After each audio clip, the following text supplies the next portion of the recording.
Okay, with me today is Eric Paddock, the brother of Stephen Paddock. Eric is in Orlando, and I'm in Ontario, California at the moment. And we're going to go over this wonderful, huge, well-written report that came to us from the FBI, the wonderful 3-page Behavioral Analysis Units report. And Eric, what did you think when you first saw this report, the sheer size of it?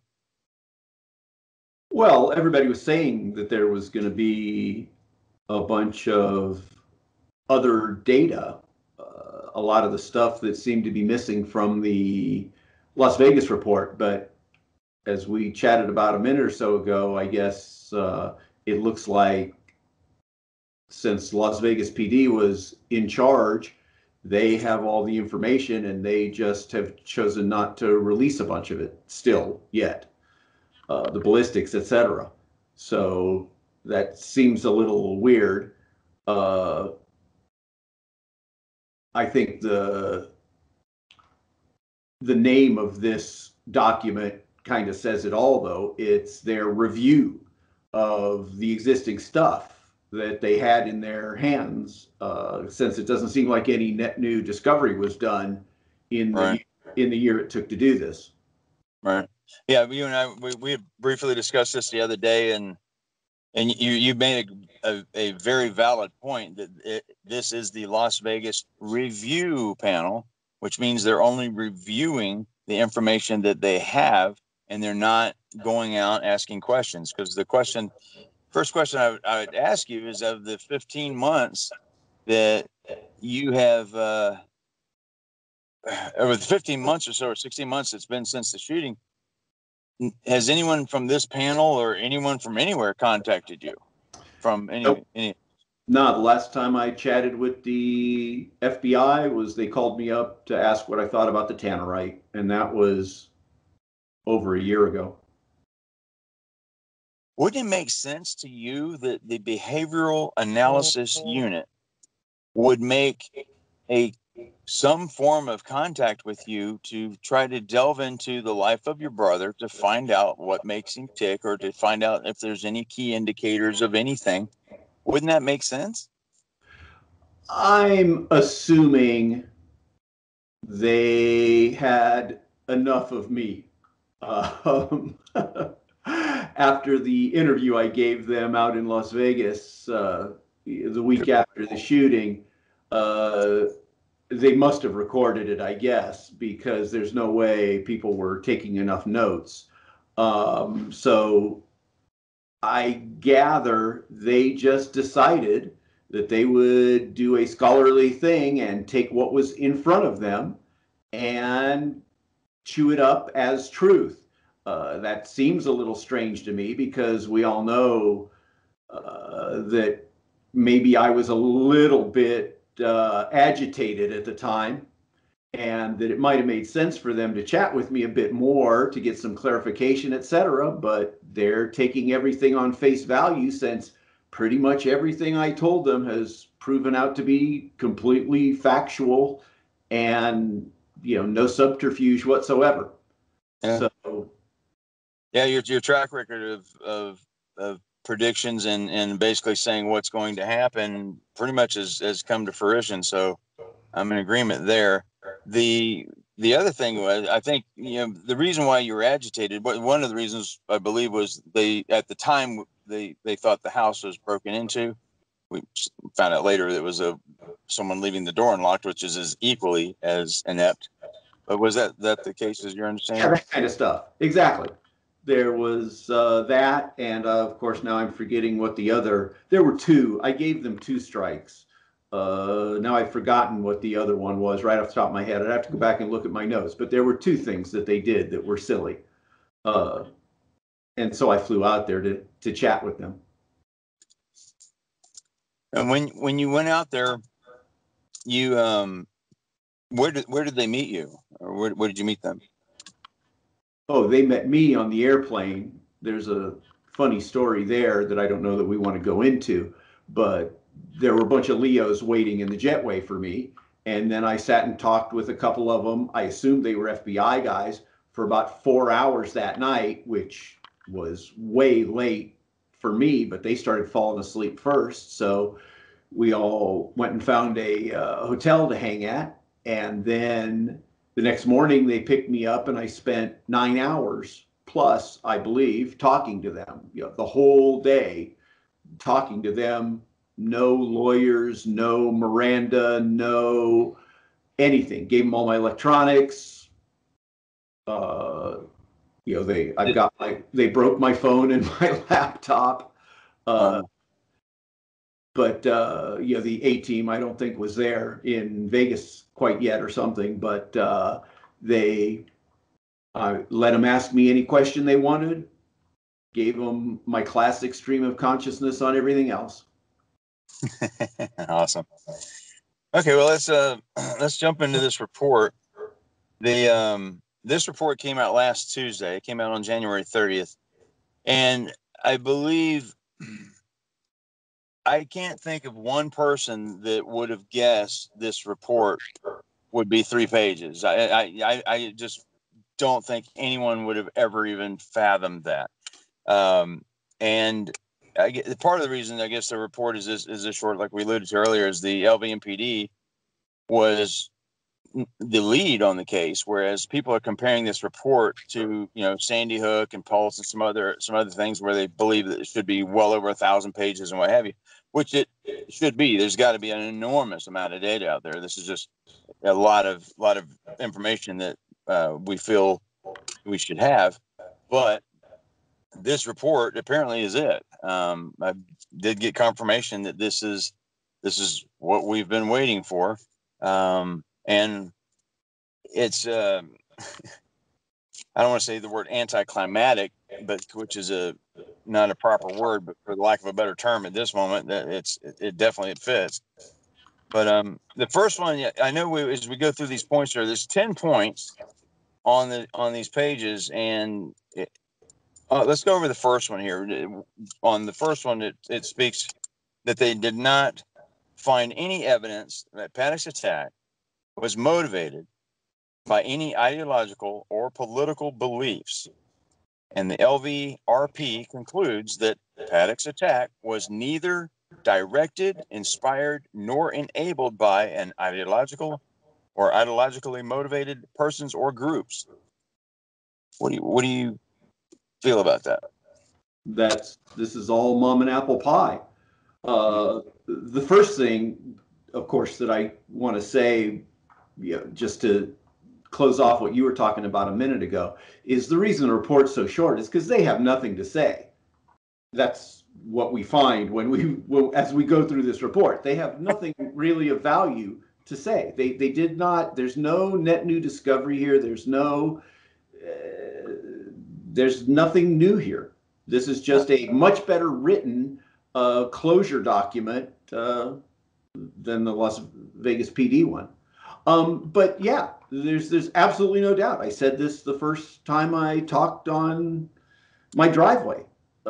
Absolutely, positively, I knew that they would find there's no religion, there's no politics, there's no anything that drove Steve to do this other than that Steve was angry. And they figured that out. Oh, gee. Yeah. Well, the one thing on this report is it actually highlights in bold type some of the key points that they're trying to get across. And the next sentence down says the LVRP further assesses that Paddock conspired with no one and acted alone. Well, that's why this could have been a one-page document, because that's why they highlighted those things, because the rest of the stuff in most of the paragraphs is just blather. Just fluff, yeah.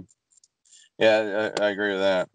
Now, one other thing that I read into this is when they were trying to view the Safety Act as a possible way, when MGM sued the victims, which was a beyond an unimaginable thing to do from a PR standpoint, especially. I guess from a legal standpoint, it was a smart thing to do, but from a PR standpoint, definitely not so smart. But they were trying to use the Safety Act, but for the Safety Act to be enacted or to be utilized in this case, they would have to prove that this was an act of terror. And by the definition of an act of terror, normally it is a component, or the components of an act of terror is an ideological, political, or religious or religion-based motivation to do the act. And this clearly covers those bases in the very first paragraph. Absolutely. The Safety Act. Absolutely. The ever thoughtful Sheriff Lombardo babbled on about him thinking it was terrorism so that his friends in the casino industry could get their the U.S. to pay off, I guess, on their on all these lawsuits that are going to happen. But absolutely, there will be. I think we again have talked about this before. That there will probably be a Steve Paddock amendment that that the terrorism thing will be updated to include just random pissed off guys. Because it needs to be a little wider ranging so that next time the businesses are covered by it. It's very, very possible. Very possible. The thing about the Safety Act, for them to bring that forward, and keep in mind, Aaron Rouse had already stated that this was not an act of terror. Sheriff Lombardo actually stated originally that this was not an act of terror. There was no connection to ISIS found, even though ISIS didn't claim once, but ISIS claimed twice that this was their act. What do you feel that there's any other component outside of your brother that was involved at all? No, not at all. And I got to remember to look at the camera probably more. I'm looking at the picture of you over in the corner of the screen. No, this was 100% Steve. I said it the first day. Right.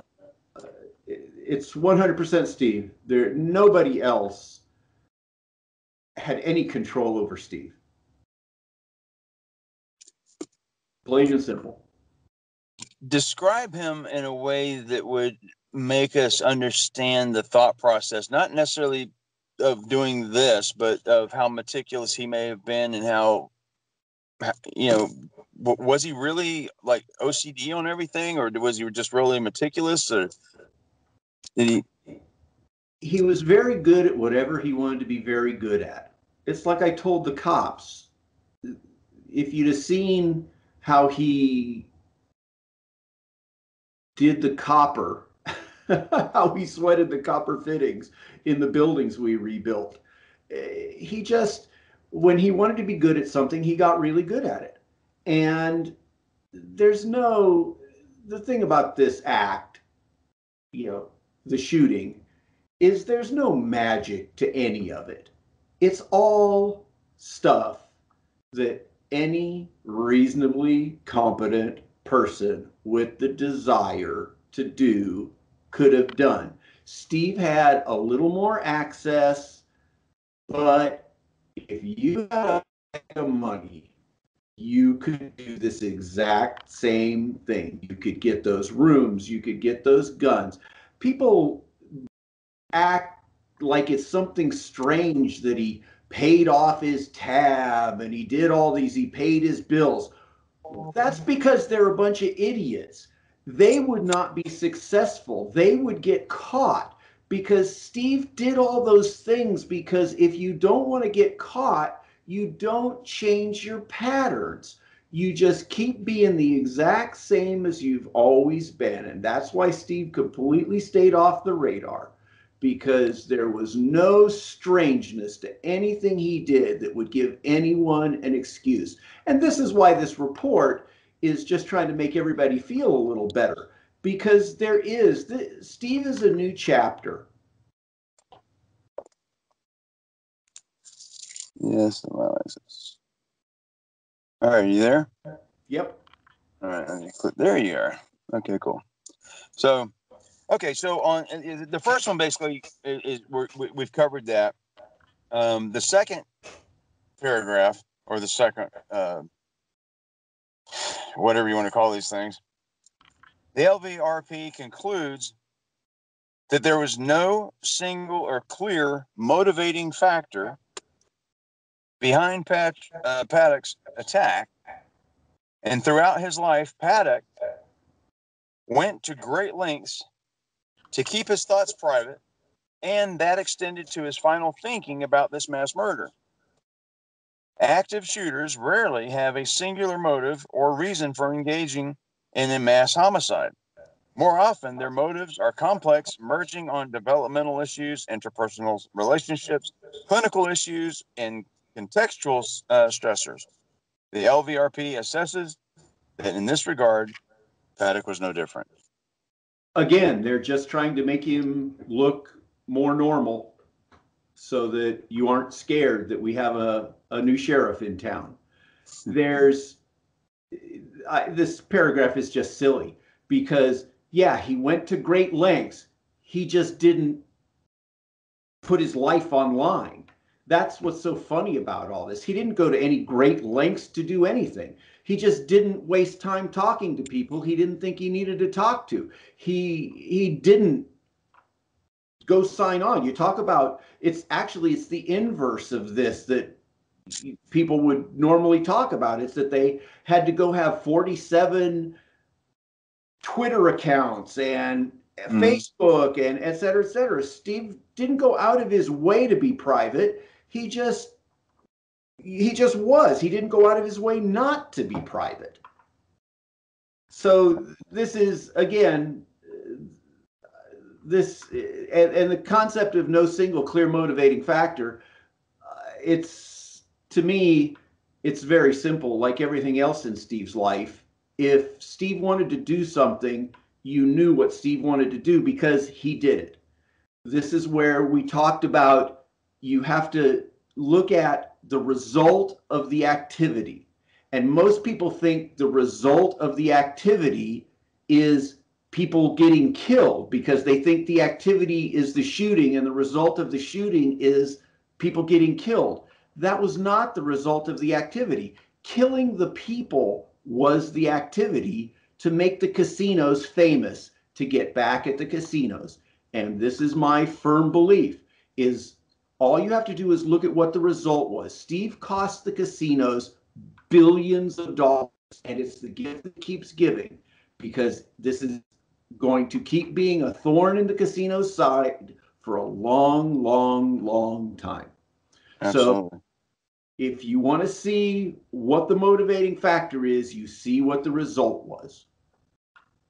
Did he express any of his feelings about the casinos, or is any type of hatred towards them or madness or anything like that?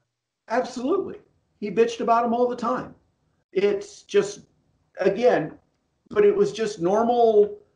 These bastards are cutting off my comps, that kind of thing. In the documentary footage that came out that I talked with Ramsey, the idea that they didn't have to blacklist Steve. All they had to do was cut his comps and stuff so that he wasn't over 100%. Steve only gambled. Gambling was not a game for Steve. It was a means to an end. And if Steve wasn't getting a potential net return of over 100%, he didn't gamble. When he was supposed to be able to get 3x points and they didn't give him the 3x, wouldn't give him the 3x points, he just quit gambling there. He went to another casino where they would. And he was absolutely angry with the casinos. He was very annoyed with them. And of course, he lost that lawsuit, and that also, that when he fell in the casino and those idiots at Clear Counsel couldn't even manage to, he wasn't even looking for a bunch of money. It was, he just wanted to be on record slapping the casino. He just wanted to prove the casino wrong. He he wasn't trying to get a bunch of money. He was just trying to get, I think the dollars that he was trying to get were merely for the cost of the MRIs and stuff that he had done. Did they think he had faked that? I showed you the picture. Yeah, He was I saw hurt. it. Yeah, And absolutely. I saw the picture, folks. He limped for the rest of his life. Wow. Amazing. Okay, on number 3 here, I'm going to read it real fast, and then we'll delve back into it just so we're up to speed here. Investigators found no manifesto, video, suicide note, or other communication, hidden, encrypted, coded, or otherwise, relating to the planned attack or explaining his reason for attacking. However, an important aspect of the attack was Paddock's desire to die by suicide. As he grew older, Paddock became increasingly distressed and intolerant of stimuli while simultaneously failing to navigate common life stressors afflicted with aging. The LVRP assesses that Paddock experienced an objective and subjective decline in physical and mental health, level of functioning, and financial status over the last few years of his life.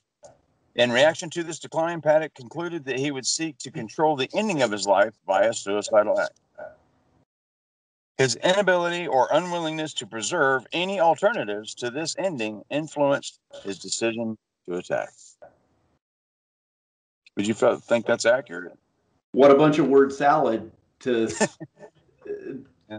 Yes, Steve was going to commit suicide. Again, the fact that Steve committed suicide tells you that Steve intended to commit suicide. Okay? There was no escape plan like, once again, the idiot Lombardo blabbered about. This paragraph is, yes, Steve was going to die by suicide because he is not the kind of person who was going to die in some old people home or etc. Steve had decided his life was pretty much through.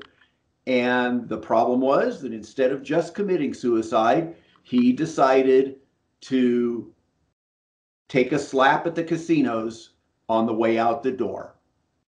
And that's what they're trying to say here is the concept of that suicide is an irrational act and et cetera, where there's a whole branch of psychology around that. If you don't believe in someone else's beliefs, then suicide is a very rational thing once you're done living. So, that's a whole nother discussion.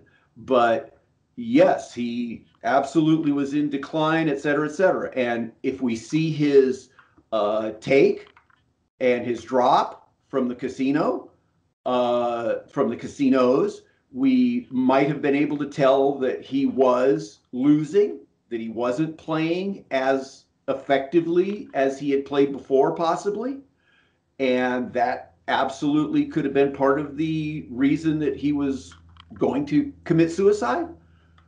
But him committing suicide is not directly related to the incident itself, I don't believe. It's just, it was part 2. But since he was going to commit suicide, and again, this, that they found no manifesto, video, suicide note, or other communication. No, but they found, if they looked, they would find exactly as I said before. They'll find the result, because the result of the activity is what Steve wanted to happen. He didn't have to write it down anywhere. It's laying there in front of you. Makes sense. So essentially, in this act, there's 2 distinct thought processes going on, there was 2 murders. There was his own of himself, suicide, and then the other murder, granted this 58, was 2 complete different processes going on. And the fact that he was going to commit suicide anyways enabled the other activity. Yep. The LVRP concludes that Paddock's intention to die by suicide was compounded by his desire to attain a certain degree of infamy via a mass casualty attack. In this aspect, the LVRP believes that Paddock was influenced by the memory of his father, who was himself a well-known criminal.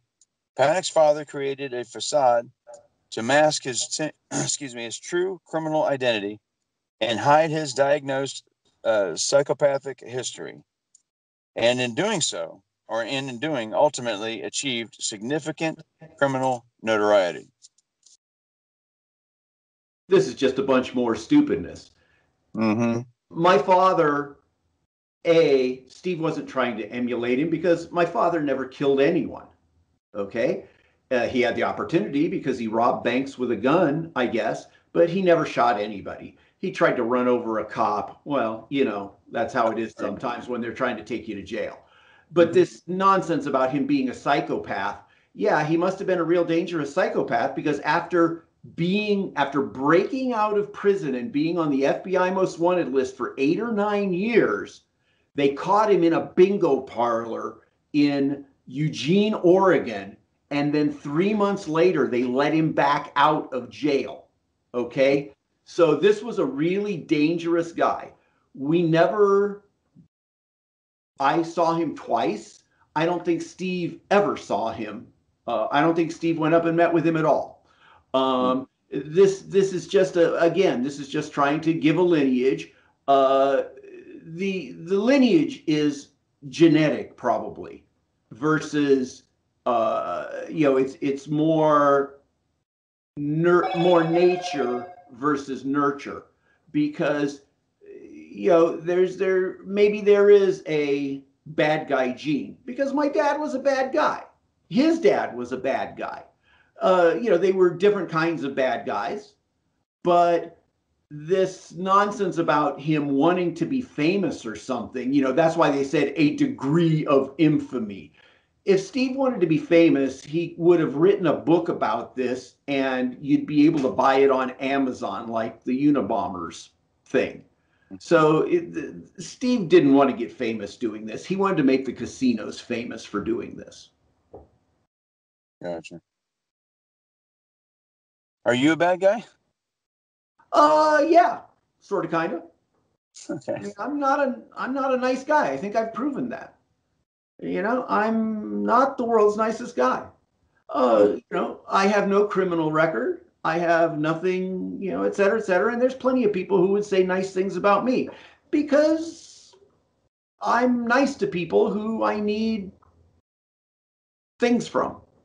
Mm-hmm. So, I tried to live a normally life for a long time. Now I live by myself. I'm pretty much tired of human beings at this point, for the most part. I'm, kind of bored with them for the most part. As you see from the comments on the YouTube videos and stuff, I'm not seeing a lot of people that I'd want to hang out with anyways. And I'm perfectly happy that they don't want to hang out with me. This whole idea of who's a bad guy and who's a good guy, this is the problem that this report is trying to smooth a little bit. Because if everybody next door is a bad guy just because they're a little cranky and don't say hi to you, we've got a problem. Which leads us to number 5 here.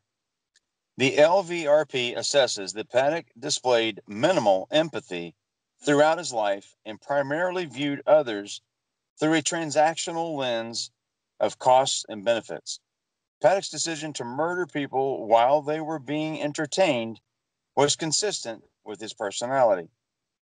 He had a history of exploring or exploiting others through manipulation and duplicity, sometimes resulting in cruel deprivation of their expectations without warning.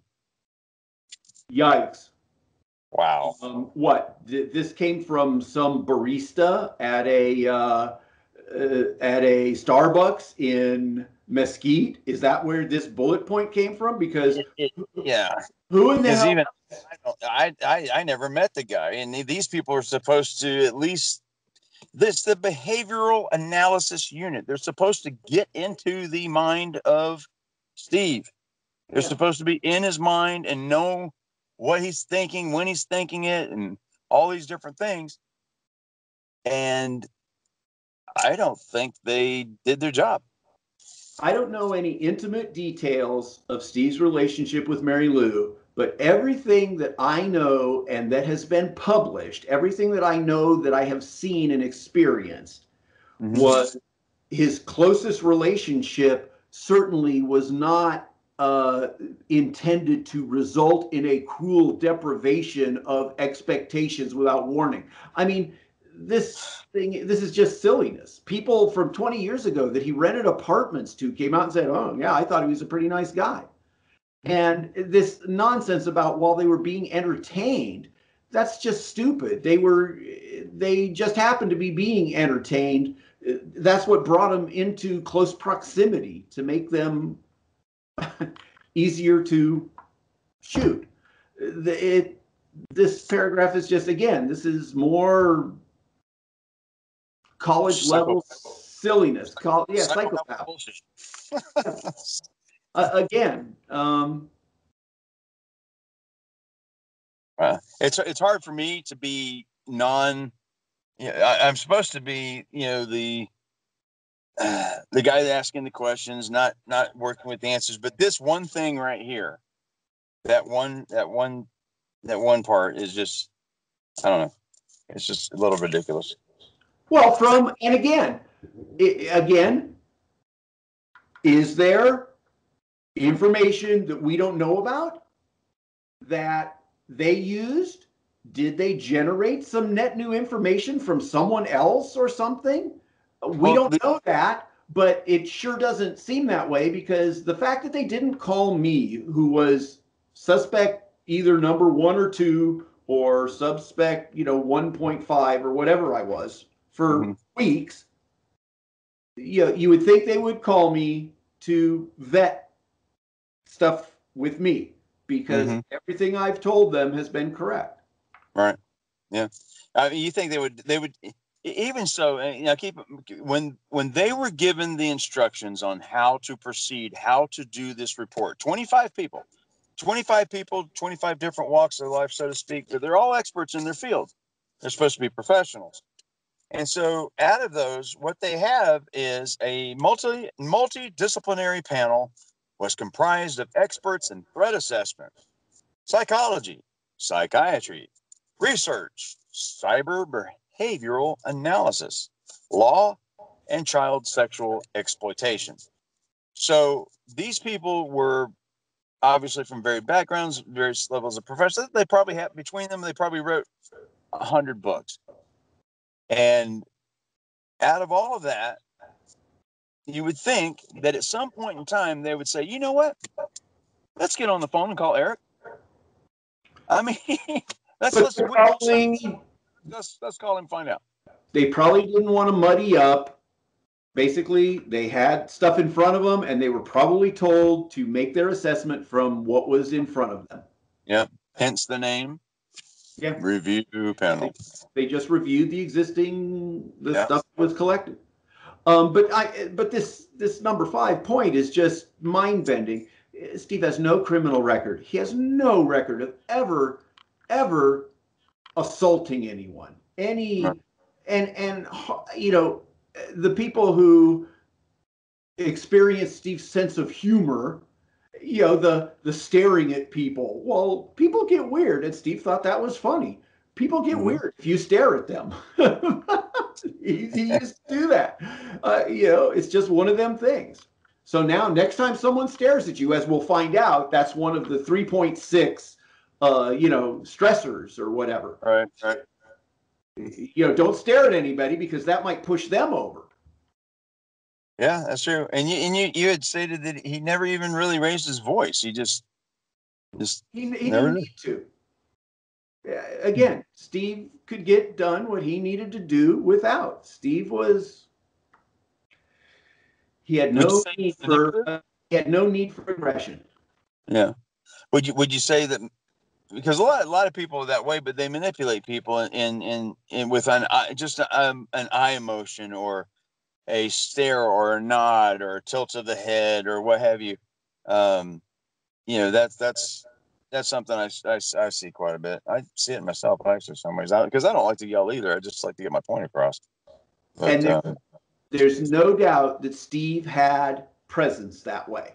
Steve could be menacing if required, but not, again, I could tell you the story about the first concert I ever went to, the Rolling Stones. Steve took me when I was 12 years old, I think, when the Stones, well, it was in 71, so I was 11 years old. We went to the Stones. We had seats right on the back of the floor, like the second riser up at the Forum. And the guy in front of me stood up when everybody had sat down. Everybody stands up at first, then everybody sits down. Well, the guy stands up right in front of me. Steve reaches over, tugs on the back of his belt, and the guy looks back at Steve, and Steve just looked back up at him and pointed like this. And the guy, Steve stared at him. And the guy decided, Steve was 6'2", like I say, Steve was born 6'2", 180 pounds. Steve was, he was a buff kid. And he definitely could project menace if he needed to. And you're what? You're 6'4", 6'5"? Yeah, I'm bigger. I'm about 6'5", if I'm standing up straight. But I weighed all of 150 pounds at that point, maybe, No, I was very tall, but I was very skinny until I was about 25 years old. Now I'm tall and fat. Exhaustive investigations by the LVMPD and the FBI yielded no indication that Paddock's attack was motivated by a grievance against any specific casino, hotel, or institution in Las Vegas, the Mandalay Bay Resort Casino, or Route 91 Harvest Festival, or against anyone killed or injured during the attack. So basically, he had no specific target, no specific entity that he was mad at, and as far as that sentence is concerned. Paddock's exploration of other potential sites suggests that his final selection was based on the identification of a tactically advantageous location from which to attack. His selected position in a hotel room on the 32nd floor enabled Paddock to shoot at a densely packed crowd of unsuspecting, vulnerable people, and further, it provided sufficient privacy for Paddock to prepare for and execute the attack, all within driving distance of his home in Mesquite. Makes perfect sense. The thing being, of course, they don't mention that Steve had been in those rooms many times. Okay. He liked looking at the planes. He's been in those two rooms, either a floor up, a floor down. I guess there's 6 floors worth of those suites. He has stayed in those rooms many times. I have stayed in those rooms. That's why when they called me the day of the event, when I turned on the TV and looked, I turned the TV right back off and said, holy shit, what happened? Because I've been in that room. Steve would get those 2 rooms, and if I happened to be flying by, I would stay in the little room. I would come visit. This thing, what they're trying to do here is, of course, say that, back up their assertion that he wasn't trying to get back at the casinos, that this was just some random, he wanted to make himself famous thing or something. By saying or institution in Las Vegas, they cover themselves, I guess, where they're saying that he was trying to get at the casinos, because absolutely, of course, in their mind, it's very simple. He didn't shoot someone at the casino. He didn't shoot a bunch of people at the casino. So he wasn't trying to get back at a casino. No, he was trying to get back at all the casinos because he hurt them all with that action. Again, all you have to do is look at the result and you know what Steve wanted, because Steve planned this out. He planned it out. We can talk about right here real quick the Aaron Rouse statement. Silly. saying that Steve, and there I'm saying again, so we need to edit this out. Mm-hmm. The Aaron Rouse statement is silly on its face, because if Steve wanted to be famous, he would have published a book. And if Steve wanted to kill the largest number of people, he would have driven a truck with a fertilizer bomb into the venue. So killing the most people, absolutely not. Because if Steve wanted to kill more people, he could have killed a lot more people. Want to be famous? Absolutely not. He did nothing to make himself famous. And you said when he picked that room, I don't even remember if I think that was on this one. He picked that room because he liked to watch the planes take off. Whatever. He was obviously a pilot. You told me a few months ago. You told me that he couldn't take his blood pressure medication, and that was causing an issue with the FAA as far as keeping his flight status. Was that one of his passions? He couldn't. I mean, just things were being taken away from him towards the end. Just one thing after another. Was that a contributing factor? Absolutely. And that's where they're correct there, is that there's no doubt Steve was getting old. His blood pressure was up. He couldn't take the blood pressure medications because they made him sick. So he couldn't fly anymore. He couldn't get his med for his pilot's license. Right. If he had started to mentally slip a little bit potentially, and knew that his gambling was failing, because if you're playing video poker, you can't fail. You have to play the hands correctly or you lose. So again, there's no doubt, Steve, again, the number one thing that happened was Steve decided that he was done with this earth.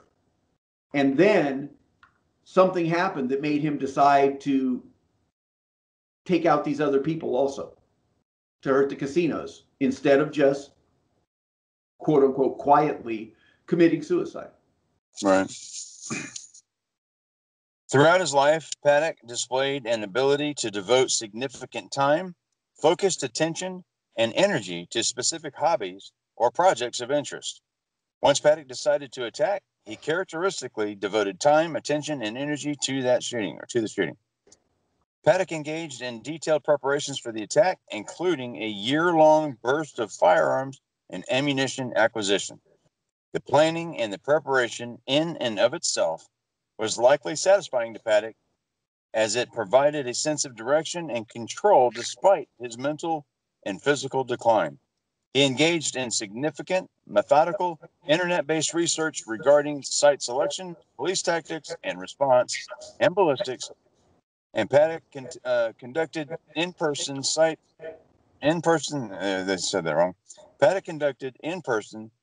surveillance and engaged in end-of-life planning. Despite Paddock's research, planning, and preparation, the LVRP found no evidence that he communicated his intent to commit such an attack to others, or that anyone was aware of his objective. This finding is consistent with Paddock's personality and private nature. Yeah, that's just a bunch of mom and apple pie. Yeah, I think they stretched this. They probably had 4 or 5, maybe 6, and they realized they needed to do like a top 10 list or something. So they went to 10. This is just fluff.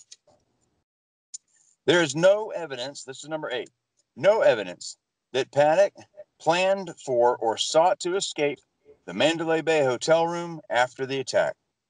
Further, the LVRP assesses that Paddock took multiple calculated steps to ensure that he could commit suicide at a time and in a manner of his choosing. This included the use of surveillance cameras to alert Paddock to approaching police responders, and his decision to bring one handgun, a .38 caliber revolver, which he used to commit suicide. The LVRP assesses that Paddock accelerated the timing of his attack on Route 91 Harvest Festival based on his perception that security or law enforcement response to his room was imminent. Yep. And of course, people squawk on and on about that he brought so many weapons. Well, what was the difference between the weapon he used to shoot down into the crowd and the gun that he shot himself with? Why did he only need one gun to shoot himself with? Because he had a revolver to shoot himself with. And a revolver is much more reliable than a semi-automatic weapon. Absolutely. And then, a lot of the people, they see the pictures and stuff, and the blood on the chest, and they thought he was shot in the chest, and then the blood on the wrist, and all these different things. But after a year of thinking that I had actually thought some other things, and the last two shots that were heard was possibly the suicide shots, and it was like 2 shots, that happens. But it was good to find the Matchko report, the Matchko his accountability, or his accounting of what occurred, actually cleared up quite a few questions. One of which was the body manipulated or moved prior to or after the suicide, obviously, and was it staged and what have you? And obviously that was answered by that one report. Okay, prior to the attack, Paddock maintained interpersonal relationships and was not completely isolated. He appeared to demonstrate authentic concern and responsibility for his girlfriend and certain family members, while sustaining amicable relationships with previous intimate partners. Paddock's declining mental and physical condition, stressors, and coercing concerning behaviors in the years leading up to the attack were observed by others, although not interpreted as indicative of a person or in preparation for a mass casualty attack. So basically, did you have any indicators or anything at all? Yeah, they're just letting us off the hook.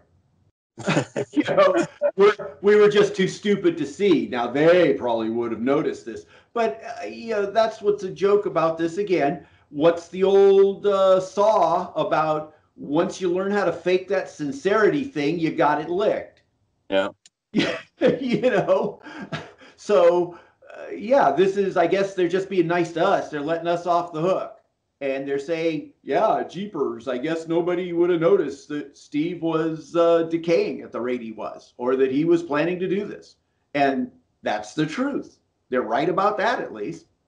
They said he had showed no signs of empathy. I feel he probably showed little sign of empathy, but I noticed, the last message he sent to I guess was a text message to you about your mother. Steve knew how to be nice. Mm-hmm. If it didn't cause him any trouble, Steve could be nice. Okay? Again, there was no reason for him not to be nice to us. We provided value. So he was nice to us, if you want to be cold and heartless about it. Okay? The reality is he was not a very empathetic person. He's probably the only one who watched NASCAR races to see crashes. Okay? Mm-hmm. I know that's a strange behavior, but, that kind of thing. Again, they're just, number 9 is just letting everybody off the hook so that everybody can feel better, that we really shouldn't trouble ourselves to have noticed that it was as bad as it was, because we're not professionals. Yeah. In hindsight, was there any moment that you can point back to that you can think of that, maybe he was at that point? Did you try to pinpoint any time that this started, the thought process? I've spent many, many hours looking back, and of course, casual conversations, etc. It's like I told the cops. I'm trying to remember when we sat together in May with my son, and I can't even remember. The conversation was just banal because we had nothing terribly exciting to talk about. And I'm just wondering if do I remember him not bitching about, because the plan was already in action at that point. Did he not bitch about the casinos? Did he go out of his way to seem happy-ish.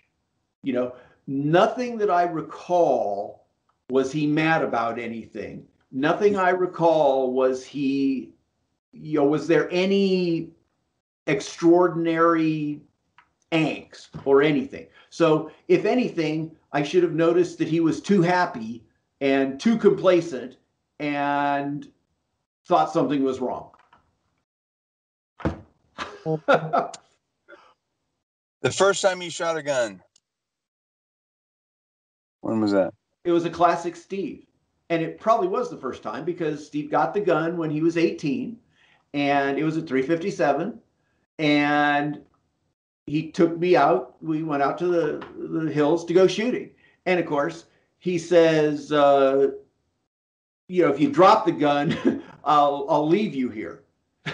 So I shoot this 357. And when I was 11 years old, I was probably 5.5 feet tall at least. And I weighed about 100 pounds. So when I shot the 357, arms held out straight, it literally knocked me on my butt, but I didn't drop the gun. So, and he laughed. So I guess he's an evil guy. Yeah, again, shot and stop. Was that? Do you remember if you just shot the one shot and that was? Oh, I just shot it once. Once was enough. He didn't have 38s. You know, with 38s, it probably would have been shootable. All he had was hot 357s. He shot it a handful more times, and then we left. And again, we were probably there for half an hour max. And that's classic of Steve also. He didn't even shoot 3/4 of the guns he had probably. He probably never shot half of those handguns that they found in his house. My kids shot them more than he did. I had the guns for a couple of months when I moved him. And my kids, I almost guarantee those guns were cleaned because my kids cleaned them after we used them. And then I gave them back to him. They're probably dusty inside. You know, Steve did not go out shooting. We need to close this up for right now, or, you know, you're going to read this. Let's just talk about 10 and then you can read 10 into it later. All right. All right. Again, my take on number 10 is they're just trying to make everybody go back to sleep and go about their merry way.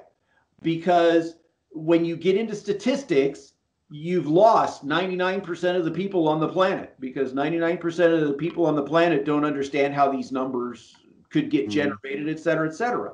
This 21% of active shooters studied had no identifiable grievance prior to the attack, but all of them except Steve had grievance after the attack. Okay? So sure. That's the difference here. That's why Steve is different. And again, I don't know what else to say. Steve was different. There's absolutely no doubt about it. And that's not hero worship. That's just how it is. You look at this final paragraph is just to put everybody to sleep. And it looks like you're going to sleep too. I'm about to, man. I'm tired. But that's, as you said, we asked before, what would my final take on this be? And it was I didn't remember that it was George Burns who said it, but it's good night, Miss Calabash. This is like somebody doing hypnosis to people. And this number 10 is the final little poke in the forehead. And you fall backwards, that you go to sleep, because very few people have any idea what this last paragraph really means. But again, the main thing about it is that in dark, it says, you know, in bold, it says that he's just like everybody, all the other shooters, because they're trying to make him seem like the other shooters. And then in the last sentence, the next to last sentence, they call bullshit on themselves. Yeah, it's contradictory. Yeah. Absolutely. So again, this report is disappointing. It's a well-written disappointing. It's much nicer format, much better written. Yeah. And of course, they've got some footnotes to tell you what book they used to come up with these numbers, et cetera, et cetera. Yeah.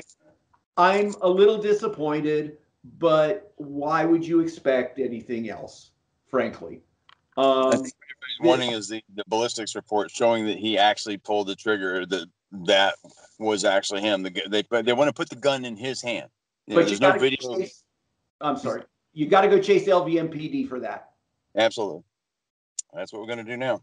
And the reality is, these guys just made Steve fit into their little boxes. Just like if you go to strangely enough, if you go to a heart surgeon, you probably need heart surgery by the time you're done. That's just the way it works. These guys, their 25 people had their own bullshit coming in. And as you can see, they had their own bullshit coming out. Absolutely. Well, the last question. This will be the first interview that people actually see, probably in most of its entirety from us. We've talked quite a bit, but this will be the first one people see. One of the questions they're going to ask is, why are you talking to me? Oh, I thought maybe we didn't tell the world that. Very simple. The reason I came and found you is because I used to talk with Jeff German at the Las Vegas Review-Journal. And then his paper endorsed that piece of shit Lombardo for sheriff. So I shut him off because that there's only one person in this whole thing, besides Steve, that I hold enmity against, and that's Lombardo, the sheriff in Las Vegas, because he was such an asshole. He talked all sorts of bullshit, lied about me, lied about all sorts of stuff, said that he wanted to get information from me. I was in town for 4 days. Where was he? I would have talked to him anytime he wanted, any place. And all he did was go on and talk bullshit about me. So he's a jerk. And of course, the proof of the pudding being the eaten, that he's a shitty manager, et cetera, et cetera. So he's the person that I hold enmity against in this situation because he was such a jerk. What was the other? I'm brain farting here. What were you thinking? I can edit this together. What did you ask? What did you ask? Oh, I'd asked you why are you talking to me? I mean, the talking to you, exactly. So that was the reason I dropped Jeff German, and the reason I picked you up is because I was looking for another media contact, and I tripped onto your through the NServe thing. I tripped onto you and your video of walking through the casino, and I laughed so hard that I said, "This is the." Like Jabba the Hutt said about Boba Fett, he's my kind of scum. You are, you're a funny guy. I feel a little sorry for you because you're tilting at windmills on this, I believe, and I decided to use you as my conduit. Well, I'm not sure if I should appreciate that, but I will appreciate it. I do. It is. Thank you for that. I take it as a compliment. I truly do. It's a compliment coming from me. It is. It's very well. We're different. Sir, thank you. Thank you. I appreciate it. Anything else you'd like to say, or? No, that's basically it. It's all frustrating that this has ended up like this, because now they're going to have to sue again to get the ballistics and et cetera, et cetera. I understand why people want that information. I don't. It doesn't make a whole lot of difference to me because I'm a narrative guy. I mean, I know Steve did this. It's very simple to me. A lot of people are asking, why is it that you are so quick to say that he did it? What went through your mind that you just, this has got to be Steve? The room, the way he did it, the hammer. I have that same hammer in the back of my truck. We've used those little yellow hammers forever. If Steve didn't do it, he wouldn't have been wearing his gloves. Okay. If Steve was a patsy and they just shot him and dropped him there, he wouldn't have had his gloves on. You know, Yeah. there's just too many little things. You told me a while back that he would buy those at the Costco, which is right behind me. Not this one, Home but Depot usually. Home Depot, and you You buy them buy by it the by the box. 10-pack. Yeah. Can we talk about that? I need to run. Yeah. You go. We got a lot later. You know, I can tell you that story. You know, we can get together and I can tell you the story about Steve and the gloves. He just always wore those gloves. Okay. That's cool. You know, but real life is intruding here. And that's the other thing at the end of the day. Real life goes on. I'm just moseying along. Well, thank you, Eric. I appreciate your time, and we will talk to you again soon. I'm Mike Okay. Gerber, 5x5 News.